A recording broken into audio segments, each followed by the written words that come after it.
একটা কথা মনে রাখবেন, আগে ফতে ঘাটে জঙ্গলে বিলে আপনার তাস দিয়ে জুয়াটা খেলতো সবাই। এই জুয়া খেলায় ধরেন না অনেক মানুষ আপনার নিঃস্ব হয়ে গেছে, অনেক অর্থনৈতিক দিকে আপনার বহুজন একেবারে ফকির হয়ে গেছে রাজা বাদশা থেকে। আপনার অনেকজনের বাড়িঘর ওই আপনার একদম বেছে দিয়েছে এবং কি হাতের গাড়িটা ওই আপনার অনেকজনে বন্ধক দিয়ে আপনার জুয়াটা খেলেছে। এখন বর্তমানে সেটা কিছুটা আপনার বন্ধ হয়েছে। এখন বর্তমানে আরেকটা নতুন করে চালু হয়েছে মোবাইল দিয়ে আপনার সোশ্যাল মিডিয়াতে আপনার এখন জুয়া খেলাটা একবারে সর্বোচ্চ এখন অনেক বাড়ি গেছে। এখান থেকে এখন আবার কোটি কোটি মানুষ আপনার জুয়া খেলি একদম আপনার নিঃস্ব হয়ে যেতেছে অর্থনৈতিকভাবে।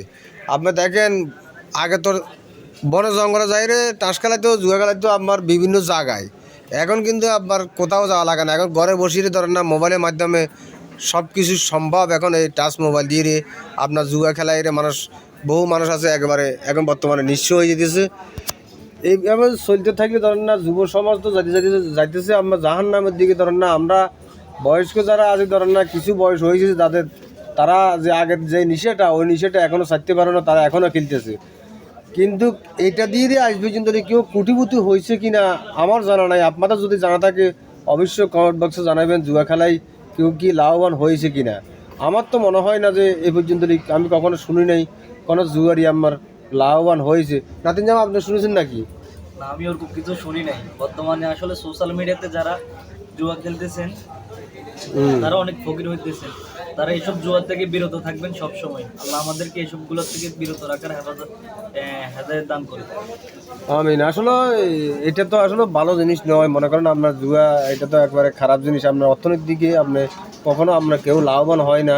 বেশিরভাগ সময়টাই আপনার এখান থেকে আপনার ধ্বংস হওয়া ছাড়া আর কোনো কাজ নেই। কারণ এখানে আমি আমার জীবন যা কত বয়স হয়েছে আমি কখনো জুয়া খেলা লাভবান হয়েছি এরকম না, কাউকে আমি দেখিনি। আপনারা যদি দেখে থাকেন অবশ্যই আমার কমেন্ট বক্সে জানাই যাবেন। ইনশাল্লাহ যদি আপনাদের এলাকার ভিতরে যদি জুয়া খেলায় বা তাস খেলায় যদি কেউ লাভবান হয়ে থাকে, আমার মনে হয় না। কারণ যারা আগে বনে জঙ্গলে বিলে খালে নিলে ধরেন না অনেকজনে জুয়াটা খেলতো তাস দিয়ে। এখন তো বর্তমানে কালের নিবর্তনে ধরেন না সব কিছু পরিবর্তন এসেছে। এখন মনে করেন আপনার ওইটা আর খেলে না, এখন মোবাইল দিয়ে সব কিছু সম্ভব। এই যে আমি যে মোবাইল দিয়ে ভিডিওটা করতেছি এই মোবাইলের ভিতরে এখন সব কিছু ছক্কা বলেন, জুয়া বলেন, তাস বলেন, ক্যারাম বোর্ড বলেন, আপনার কি হেরি ফাইন না জানি ফ্রি ফাইন বলেন, সব কিছু এখানে এখন সম্ভব। এই জন্য যাইরে আসলে এটা থেকে আপনারা বিরত থাকার চেষ্টা করবেন। কারণ টাকাটা আপনার চলে গেলেই কারণ আপনারই টেনশনটা বুক করতে হবে, কারণ কষ্টটা আপনাকে বুক করতে হবে, কিন্তু আমি নয়। তো এই জন্য ইনশাল্লাহ সবাই চেষ্টা করবেন। আপনার 10 টাকা নিজের সংসারে খরচ করে গেলাম তাহলে অন্তত মনটা বুঝতে পারবেন। কিন্তু এখান থেকে টাস খেলা যদি আপনি অনেক টাকাগুলো অনেকজনে হারিয়ে ফেলিতেছেন বা আর আলাইতেছেন, অনেকজন একেবারে ফকিরের হিত বই গেছে, একেবারে নিঃস্ব হয়ে গেছে। আমাদের এলাকা তো বহুজন আছে। তো অবশ্যই সবাই চেষ্টা করবেন এই কাজ থেকে আপনারা বিরত থাকার। ধন্যবাদ সবাইকে। আজকের মতো এই পর্যন্ত। যদি ভুল হয়ে থাকে, যদি কারো মনে কষ্ট দিয়ে থাকি অবশ্যই ক্ষমা দৃষ্টিতে দেখবেন। আল্লাহ হাফেজ।